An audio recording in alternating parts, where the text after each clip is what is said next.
Yo, what's up everybody? We talking about Sean Combs. You might know him as Puff Daddy, P. Diddy, or just Diddy. This dude rose from the streets of Harlem to the top of the music game. He became a global icon. But behind the bling, behind the hits, there's a darker story. This ain't about the music, not just the music anyway. This is about what happens when power, money, and fame collide. Diddy built an empire. Bad Boy Records, Sean John, Ciroc vodka, you name it, he touched it, he owned it, he was unstoppable. Or so we thought. But every empire has its cracks. Can you really separate the man from the music? We about to find out. From the jump, Diddy was hungry. He hustled his way up from intern to A-Day and DR exec at Uptown Records. Then boom, Bad Boy Records is born. This dude had a vision, man. He signed Biggie, he signed Craig Mack, he launched careers, he changed the sound of hip-hop. Diddy was everywhere. On the mic, behind the scenes, he was the ultimate hype man. He knew how to make stars, and he knew how to make money. Bad Boy wasn't just a label, it was a movement, it was a brand. But Diddy's ambition didn't stop there. He wanted more, clothes, liquor, movies, he wanted it all, and he got it. Diddy's time at Uptown Records? It was a crucial learning phase for him. That was just the beginning of his journey in the music industry. He was learning the game, but he was ready to run his own show, to create something that was truly his. 1993, he got ousted from Uptown. It was a turning point, a setback? Nah man, a launchpad for greater things. He started Bad Boy Records with just a dream and a whole lot of hustle, determination, and vision. First on the scene was the Notorious B.I.G, Biggie Smalls, a game changer. Straight out of Brooklyn, he had raw talent that was undeniable. Diddy saw it, the world felt it, and the music industry was never the same. Juicy and Big Papa, these tracks became anthems, defining an era. The streets were talking, the charts were popping, and everyone was listening. Bad Boy was putting New York back on the map, making it the epicenter of hip-hop.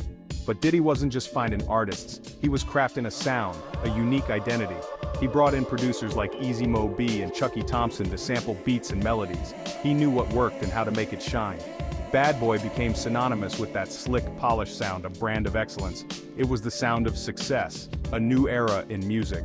However, there were controversy brewing. During the 90s, hip-hop was divided. The East Coast, the West Coast, Tupac, Biggie, the rivalry was real, the tension was thick. Diddy, he was right in the middle of it. Some say he fueled the fire, others say he was just protecting his own. Then, tragedy struck. Biggie gunned down in Los Angeles, the hip-hop world mourned, Diddy mourned. Eventually, Diddy made one of his top songs, I'll Be Missing You. That song became an anthem of grief, a tribute to his fallen friend. It topped the charts, a bittersweet victory. The death of Biggie shook Diddy, but it didn't stop him. He knew he had to keep Bad Boy alive, keep Biggie's legacy alive. He signed new artists, he kept pushing boundaries. He was determined to make Bad Boy bigger than ever. And he did. But Diddy's ambition, it went beyond music. He wanted more, he wanted it all. Fashion, that was his next move. He launched Sean John in 1998. From streetwear to high-end suits, he wanted to dress the world. And the world took notice. Sean John became a powerhouse brand. Awards, accolades. Diddy was killing it in the fashion game too. He had that innate sense of style, that ability to predict trends. He was a true icon. But it wasn't just about the clothes, it was about the message. Sean John, it represented aspiration, it represented black excellence. Diddy was showing the world that hip-hop could be more than music, it could be a lifestyle. And he wasn't done yet. Now let's talk about Sean John, a brand that revolutionized urban fashion. This was more than just some rapper slapping his name on a t-shirt. Diddy put in work, real work. He had a vision, man, a vision that was clear and unwavering. He wanted to create a brand that reflected his own journey, from the gritty streets of Harlem to the glamorous red carpets of Hollywood. He knew what it meant to hustle, to grind, to make something out of nothing, and he poured that energy into Sean John. And he wanted Sean John to embody that same spirit, the spirit of relentless ambition and hard work. It was about ambition, it was about aspiration. It was about proving to the world that you could come from anywhere and achieve your dreams, no matter the odds. The clothes themselves, they were clean, they were sharp, they were sophisticated, designed to make a statement. They were for the young and hungry, the ones who were determined to make a statement, to stand out in a crowd. Sean John became the uniform for a new generation of hustlers and trendsetters, a symbol of success and style. After entering the fashion world, Diddy started to foray into the liquor game. Ciroc vodka. Back then, nobody knew what Ciroc was. But Diddy, he saw an opportunity. He saw a chance to create a whole new market. He wasn't just selling vodka, he was selling a lifestyle. He knew how to market to his audience. He knew what they wanted, what they aspired to. Ciroc became synonymous with luxury, with success, with the good life. It was the drink of choice for the hip-hop generation. He partnered with Diageo, a global liquor giant. He put his name on it, his face on it, he went all in, and it paid off big time. Ciroc went from obscurity to one of the top-selling vodka brands in the world. But even with all the success, even with all the accolades, there were cracks starting to appear in Diddy's carefully constructed empire. Behind the success, behind the parties and power, a darkness started to creep in. Whispers turned into murmurs, murmurs into accusations. Stories about Diddy, about his entourage, about what went on behind closed doors. At first, they were just rumors, the kind that follows every powerful man. But these rumors, they had teeth. They started to draw blood, people were talking. Former employees, business associates, artists that Diddy mentored, men and women who had been part of Diddy's world, started to come forward about assault, harassment, coercion, sex trafficking. Diddy, the man who preached empowerment, was now accused of using his power to exploit and abuse others, taking anyone he wanted. These all-white parties, they were supposed to be the ultimate expression of Diddy's extravagance.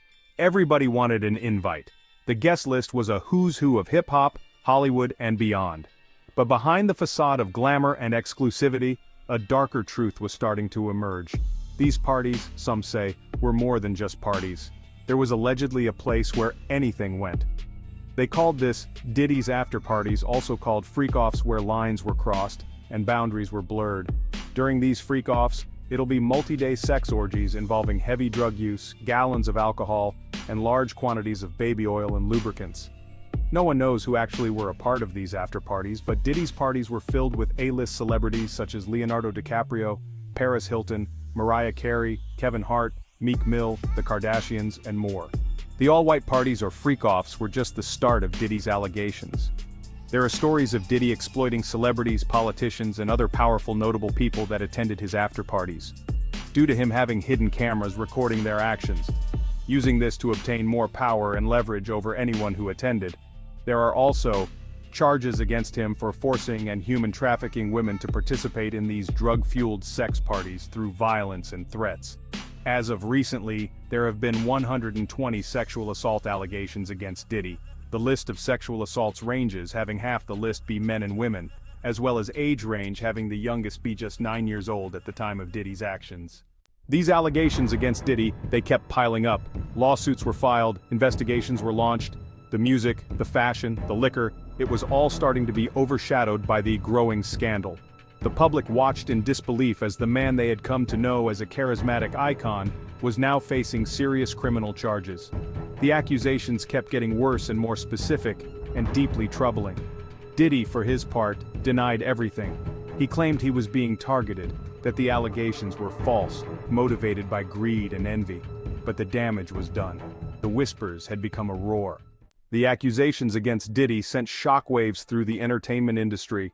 This wasn't just a celebrity gossip scandal, this was different. This was about power, about the abuse of power, about the dark side of fame and fortune. The court of public opinion was ruthless. Social media exploded with the many accusations, with speculation, with judgment. Diddy's carefully crafted image, the image of a self-made mogul, a hip-hop icon, it was tarnished, perhaps irrevocably. Brands started to distance themselves. Diddy's story is a cautionary tale. A story about the seductive power of fame, the corrupting influence of wealth, and the dangerous allure of unchecked ambition. It's a story that has played out time and time again in the annals of entertainment history. Did Diddy's actions diminish his accomplishments? Did the allegations against him invalidate his contributions to music, to fashion, to culture? These are questions that each of us must grapple with. One thing is certain: Diddy's legacy is forever marked by the accusations against him. So there you have it, the rise and fall of Sean Diddy Combs. From the streets of Harlem to the heights of hip-hop stardom, he built an empire. Music, fashion, liquor, he conquered it all. He was a mogul in every sense of the word. But with success came a dark side, a side that many chose to ignore for too long. The whispers turned into shouts. The allegations piled up, each more damning than the last. Diddy's empire started to crumble. The once unshakable foundation began to show cracks. Can we separate the man from the music? Can we appreciate the art while condemning the artist? Can we still celebrate his accomplishments knowing what we know now? It's a moral dilemma. Was Diddy's success built on exploitation and abuse, or was it a mix of talent and controversy? Or was he a product of a culture that often celebrates excess and turns a blind eye to misconduct? These are tough questions. There are no easy answers. The lines are blurred. But these are conversations we need to have. Conversations that challenge our perceptions. We need to hold our icons accountable. No one should be above scrutiny. We need to demand better. We deserve better role models. We need to believe survivors. So, what's the verdict? You tell me. Your voice matters. Drop a comment below and let me know what you think about Diddy's legacy. Let's start a dialogue. And don't forget to like, subscribe, and hit that notification bell for more real talk. Peace.